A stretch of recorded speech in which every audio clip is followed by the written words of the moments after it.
Número 2. Antropología cultural. El desarrollo social del hombre.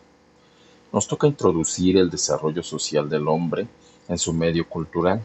Hemos visto las características del ser humano desde su naturaleza caída. Hemos mencionado también las bases de la primera civilización como sobre una ética depravada, y a partir de este punto se desarrolla la historia de las civilizaciones y la cultura hasta nuestros días.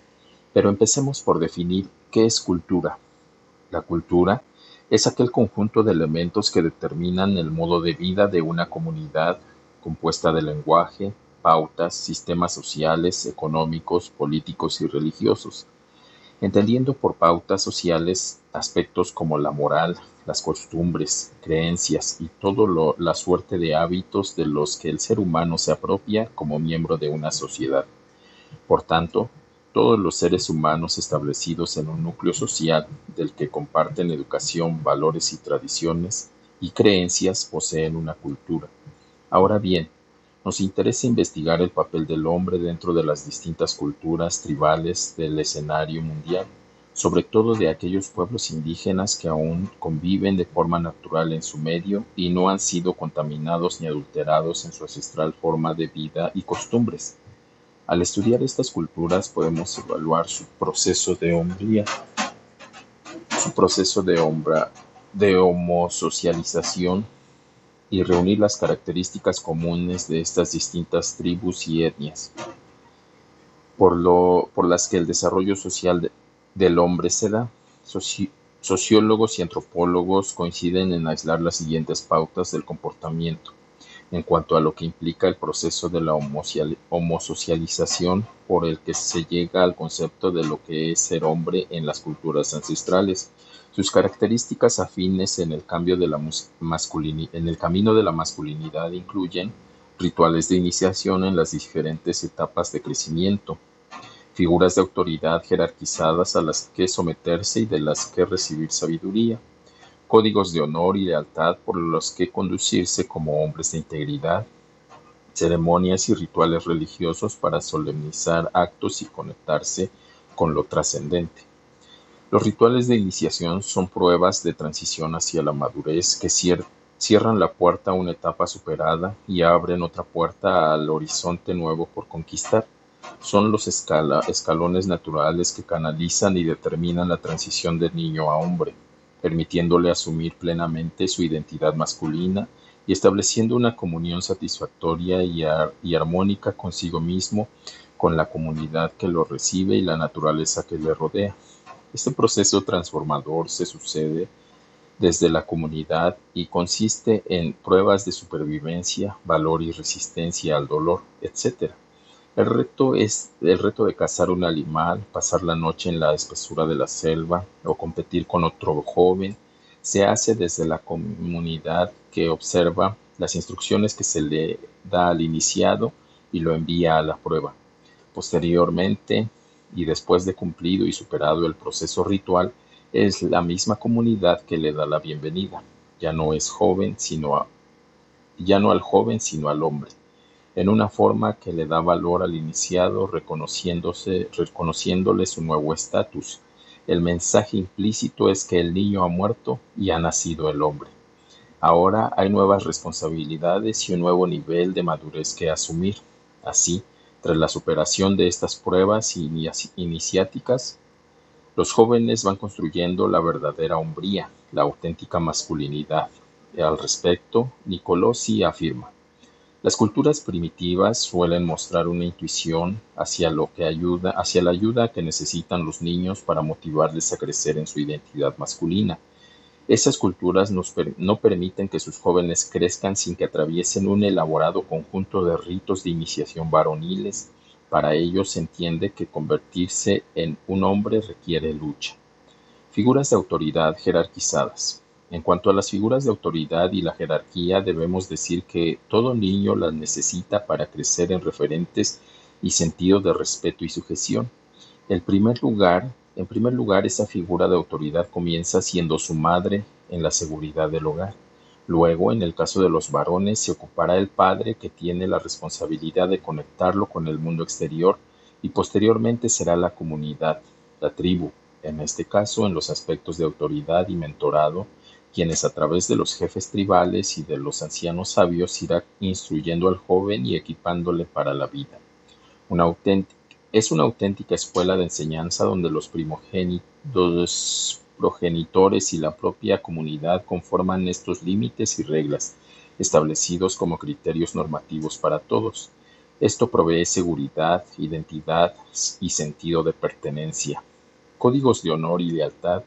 ¿Quién no recuerda las viejas películas de vaqueros e indios, donde estos últimos, desde la intimidad de su poblado en las sabanas del oeste americano, compartían y transmitían los iniciados al calor de una fogata y al abrigo de la noche, su experiencia de vida, sus tradiciones y costumbres, sus códigos de conducta y su sentido del honor y la lealtad? Aquí no hay conocimiento ni filosofías huecas, hay principios universales de sabiduría ancestral transmitidos desde su propia experiencia. Esta es la mejor de las universidades donde nuestros hijos pueden aprender lo que significa ser hombre. La película de Kevin Costner, Bailando con Lobos, ganadora de 7 Óscares en 1990, supone un verdadero antimito con las clásicas películas del oeste americano. Aquí los papeles invierten y los indios son los buenos en oposición a los blancos salvajes. La película refleja muy acertadamente la nobleza de una tribu de indios en el estado puro, donde la lealtad, la amistad, el honor y el respeto al entorno son los valores principales. En uno de nuestros viajes a Estados Unidos atravesamos parte del desierto de Mojave entre Los Ángeles y Las Vegas. Al pararnos en una gasolinera para reposar y descansar, vimos una familia de indios ataviados con sus trajes típicos, culturas nobles y naturales sometidas por el mundo civilizado al desarraigo y al aislamiento.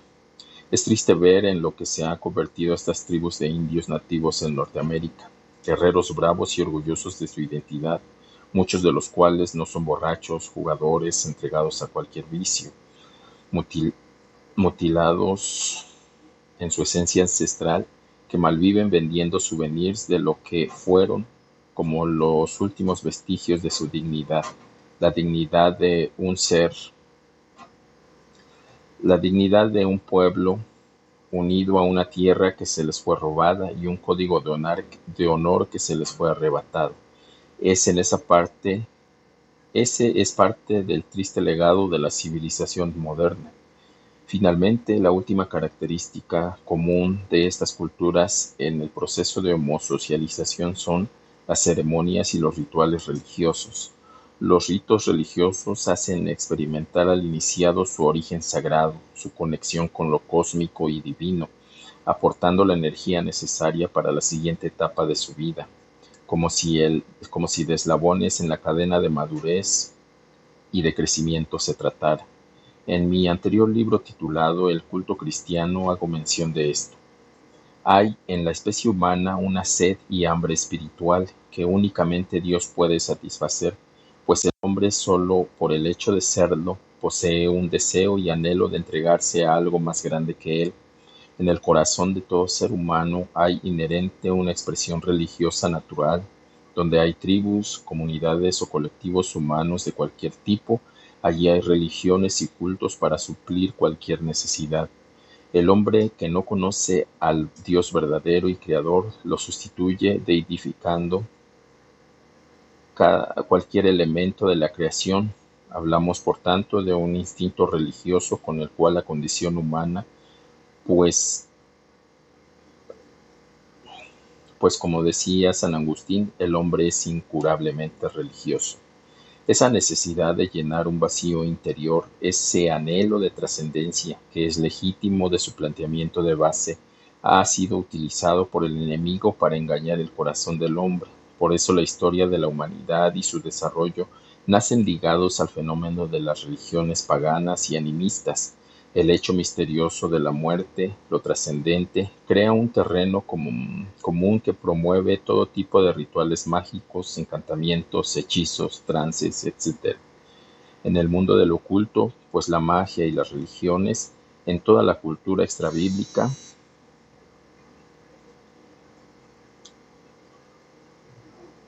se constituyeron en las vías tradicionales de acceso al mundo de lo sobrenatural. Es importante mencionar que casi todo lo dicho en este apartado está contemplado desde el plano puramente cultural y antropológico.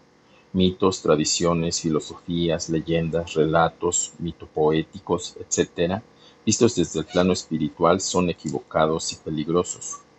Intentos de emular el verdadero relato y la verdadera leyenda hecha realidad, el relato bíblico que revela el auténtico origen y el significado de todo lo creado. La Biblia no es un relato histórico, sino prehistórico. No pretende explicar cómo se creó el mundo, sino para qué se creó. No es un mito, sino un antimito que desmitifica los relatos politeístas de la creación en toda la cultura extrabíblica, de forma que lo oculto, es decir, lo velado, se pone al culto, y es decir, lo revelado. Aún en el desarrollo de las civilizaciones apartadas de Dios, pero viviendo en su creación, la revelación natural ha marcado las pautas divinas. A pesar de toda la confusión y las mezclas de filosofías y religiones paganas, la imagen y semejanza con lo que el ser humano fue creado, imagen distorsionada pero no rota, unido a la revelación natural, siguen estando presentes. Cuando la cultura vive ligada al medio natural, que en el caso de las tribus y comunidades indígenas, todo ello permite que conserven pautas de homosocialización que pertenecen al orden natural y por lo tanto al orden de la creación y por lo tanto al diseño divino y sobrenatural. El problema es que en nuestra sociedad desnaturalizada hemos perdido estos mecanismos y pautas naturales. Si bien hay que dejar claro que el ser humano, por muy embrutecido y alejado que esté de Dios, sigue portando la imagen divina y tiene la posibilidad de volverse a Dios y reavivar la llama de su auténtica identidad. Y tercero, los ritos de transición en la cultura judía. En la cultura judía existían muchos ritos iniciativos mediante los cuales la persona iba adquiriendo identidad, derechos y privilegios. En todo ese proceso moría el niño y nacía el hombre en distintos momentos de la transformación, significados por la ceremonia ritual. En primer lugar, mencionaremos el ritual de la circuncisión y posterior presentación en el templo, mediante el cual el niño pasaba de formar parte del pueblo judío y de los beneficios del pacto que Dios había hecho con Abraham. De esta forma, el niño era introducido en el pueblo de Dios, Israel, y educado en su ley. El siguiente rito, que de paso ocurría cuando el niño judío cumplía 12 años, pues a esa edad efectuaba su primera visita al templo y a partir de ese momento adquiría su mayoría de edad, siendo considerado hijo de la ley. Esto se narra en Lucas 2 a partir del versículo 41 y en el versículo 52 se dan unas claves normativas referidas en primer lugar al propio Jesús, que nos dan pautas sobre cómo debe ser el crecimiento de todo joven entrenado en el periodo de la adolescencia. Debe ser un crecimiento integral que abarque todas las áreas de la persona. Jesús crecía en sabiduría, crecimiento intelectual, en estatura, crecimiento físico, en gracia para con Dios, crecimiento espiritual, y en gracia para con los hombres, crecimiento social. El final de este periodo de mayoría de edad, que comenzaba a los 12, terminaba alrededor de los 20 años, que era la edad estipulada para que el hombre fuese contado como tal. A la hora de hacer los censos, pudiera participar por sí mismo en las ofrendas y estuviera legitimado para acudir a la guerra, completando la madurez religiosa y la madurez social con derechos y privilegios. Luego estarían las ceremonias de boda, que consideraremos como un intermedio entre una ceremonia de solemnización del matrimonio y un ritual de transición del estado de soltería al estado de matrimonio.